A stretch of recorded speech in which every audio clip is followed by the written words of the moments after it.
अस्सलाम वालेकुम। मेरा नाम सलमा है और मैं मोरक्को से हूँ। मैं जो उर्दू की सोशल डिस्टेंसिंग कैंपेन घर बैठिए किताब पढ़िए में हिस्सा लेना चाहती हूँ।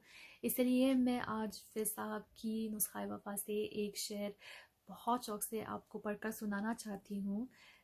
मेरे तलफ़्फ़ुज़ की गलतियों के लिए माफ़ी चाहूँगी और उम्मीद करती हूँ कि ये शेर आपको बहुत पसंद आएगा इंशाल्लाह।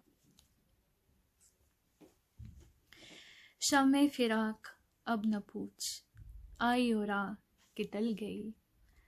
दिल था कि फिर बहल गया, जां थी कि फिर संभल गई।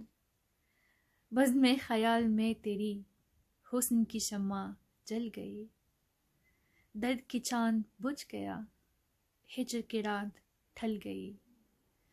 जब तुझे याद कर लिया, सुबह महक महक उठी।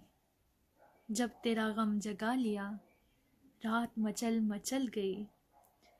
दिल से तो हर मामला करके चला थे साफ हम, कहने में उनके सामने बात बदल बदल गई। आखिर शब के हम सफ़र फैज़ न जाने क्या हुए। रह गई किस जगह सवा, सुबह किधर निकल गई। शामे फिराक अब न पूछ, आई और आ के टल गई। शुक्रिया।